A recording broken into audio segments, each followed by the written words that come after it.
So as we're talking, the third way to connect to your IQ touchscreen, and this is for someone that's remote outside of your room, and it's via the button here called webcasting, which you can just press the button to enable when you first get your IQ touchscreen.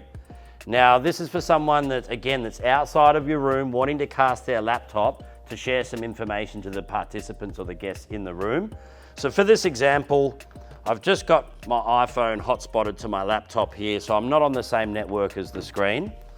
And you'll notice at the bottom of your page here on eShare Pro, it says for visitors, type in this ID into an internet browser. Now this is working with Google Chrome and Microsoft Edge for any remote guest wanting to share their laptop to your in-room screen. So you're going to type casts.app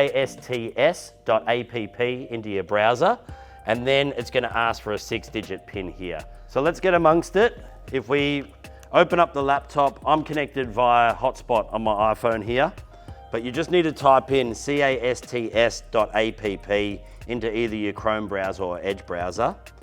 When we hit enter on that, it's going to ask you for your 6-digit webcasting ID, which is the ID here being 507953. You'll notice it will come up with a prompt here for the presenter to allow or deny that connection. So the guest doesn't have to pop in that code. They can just hit allow. And then for the remote guest, it's going to come up with a tab here where you can share a Chrome tab, a window, or your entire screen. So I'll click, say, entire screen. You just have to make sure they click the little thumbnail image of their entire screen and then hit the blue share button.